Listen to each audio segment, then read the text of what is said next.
உங்கள் கண்களை ஈரமாக்கும் ஒரு கதை இது. மனைவியின் காதல். வேலை முடிந்து வீட்டுக்கு போனபோது கண்மணி சமையல் அறையில் இருந்தாள். அவசரமாக குளித்துவிட்டு உடை மாற்றி சாப்பாடு மேஜையில் வந்து அமர்ந்தபோது சாப்பாடு பரிமாற துவங்கினாள். அவளின் கைகளை பற்றியவாறே, எனக்கு விவாகரத்து வேண்டும் என்றேன். ஏன் என்றாள் ஒற்றை வரியில். நிச்சயமாக அவள் அதை சீரியஸாக எடுத்துக்கொள்ளவில்லை என்பது அவளது நடத்தையில் தெரிந்தது. அதை ரசிக்கும் அளவுக்கு நான் தயாராக இல்லை. எப்படியாவது எனது நிலைப்பாட்டை அவளிடம் எடுத்து சொல்ல வேண்டும் என்று நினைத்தேன்.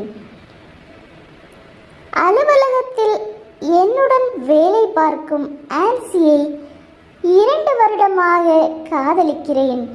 அதனால் விவாகரத்து வேண்டும் என்றேன் தீர்க்கமாய்.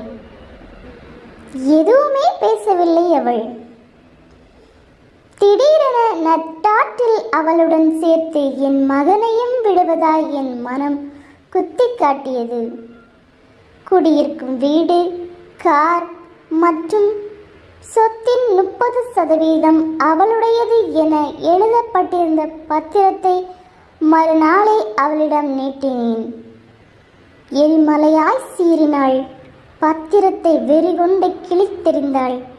10 வருடமாக தன் வாழ்வை பகிர்ந்தவள் அநியாயமாய் தெரிந்தாள். சத்தமாக அழுதாள். பலம் கொண்டு என் சட்டையை பிடித்து இழுத்து கொண்டு உலுக்கினாள். சற்றும் சலனமின்றி மீண்டும் நான் சொன்னேன் விவாகரத்து வேண்டும் என்று. முழுவதுமாய் நொறுங்கி போயிருந்தாள். விவாகரத்து என்னும் வார்த்தையால் எதை எதிர்பார்த்தேனோ அது நடந்தது. அடுத்த நாளை ஆன்சியுடன் கழித்துவிட்டு நள்ளிரவில் வீடு சென்றபோது கண்மணி மேஜையில் அமர்ந்து எதையோ எழுதி கொண்டிருந்தாள். விவாகரத்து ஒப்பந்தம் என்பது புரிந்தது. என்னிடமிருந்து எதுவும் வேண்டாம் என்று கூறியிருந்தாள். 1 மாதத்தில் மகனுக்கு பரீட்சை இருப்பதாகவும் இதை பற்றி அவனுக்கு எதுவும் தெரியப்படுத்த வேண்டாம், அவனுக்கு புரியாதவாறு வீடு சுமூகமாக இருக்கட்டும் என்று கூறியிருந்தாள். முறிந்து போன ஒரு திருமணம் மகனை பாதிக்க கூடாது என எண்ணியிருக்கலாம். எப்படி திருமண இரவு அன்று வாசல் கதவு முதல் படுக்கை அறை வரை அவளை தூக்கி வந்தேனோ அதே போல் ஒவ்வொரு நாளும் தூக்கி வர வேண்டும் என அதில் குறிப்பிட்டிருந்தாள். எனக்கு அது வினோதமாக இருந்தது. என்னுடனான கடைசி நாட்களை இன்பமாக கழிக்க நினைக்கிறாள் என ஏளனமாக எண்ணிக்கொண்டேன். முதல் நாள் அவளை ஏந்தி கொண்டு சென்றபோது இருவருமே சங்கடமாக உணர்ந்தோம். மகன் விசித்திரமாய் பார்த்தான்.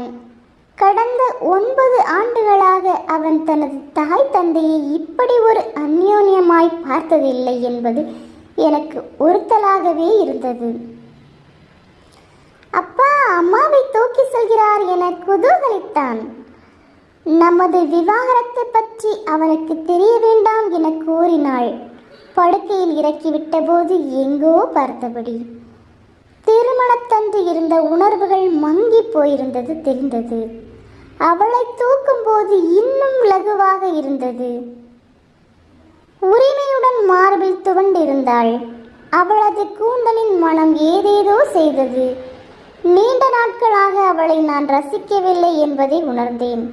முகத்தில் சில சுருக்கங்கள் இருந்தது. ஆங்காங்கே சில நரைமுடிகள் எட்டி பார்த்தன. கூந்தலில் அடர்த்தி வெகுவாக குறைந்திருந்தது. அன்று கொடி இடையாளாய் இருந்தவள் இன்று சற்று பருத்திருந்தாள். நாட்கள் செல்ல செல்ல விரிசல்கள் காணாமல் போயிருந்தன. அவள் சுமையாக தெரியவில்லை. எனது செயல் மகனுக்கும் பழகிவிட்டது. ஒரு நாள் காலையில் திருமணமான புதியதில் நான் பரிசளித்த ஆடையை அணிந்து கண்ணாடி முன் நின்று தலைவாரிக் கொண்டிருந்தாள். நன்றாக மெலிந்து போயிருந்தது தெரிந்தது. இந்த பெண் எத்தனை வடுக்களை மௌனமாய் ஏற்றுக்கொள்கிறாள் என தோன்றியது. மெதுவாக அவளது தோள்களை பற்றினேன். அவள் திரும்பி எனது கண்களை ஊடுருவினாள். எனது மனம் மாறிவிடுமோ என அஞ்சி அவளது பார்வையை தவிர்த்தேன்.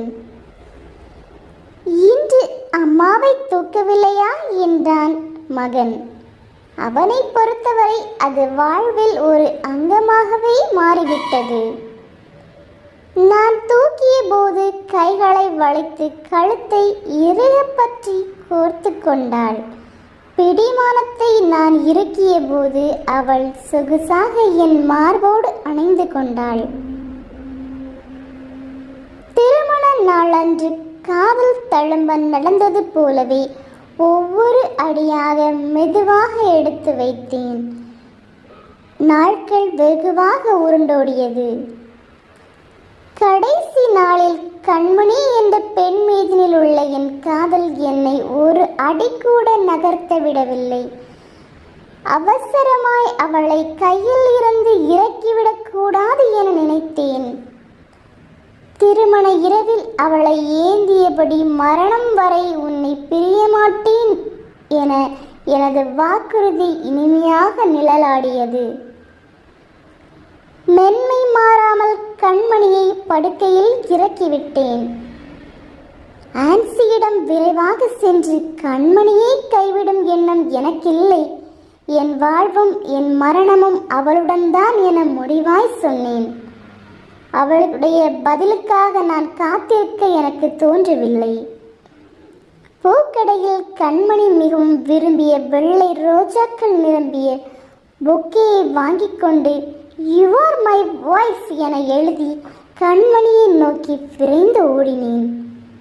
அங்கே அதே கட்டிலில் என் கண்மணி சடலமாக உயிரற்று இருந்தாள்.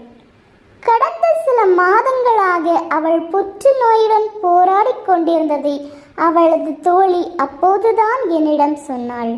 அதை கூட தெரியாத அந்நியனாக இருந்ததைக் கண்டு வெட்கப்பட்டு தலை குனிந்து நின்றேன். அத்தனை போராட்டத்திலும் என்னை ஒரு நல்ல கணவனாக, அன்பான தந்தையாக என் மகனிடம் நிரூபிக்க ஆசைப்பட்டிருக்கிறாள். மரணத்தை தவிர வேறு எதுவும் நம்மை பிரிக்காது என்பதை உணர்த்த முயற்சித்து இருக்கிறாள். என் மகன் எனது கால்களை கட்டிக்கொண்டு அழுதான்.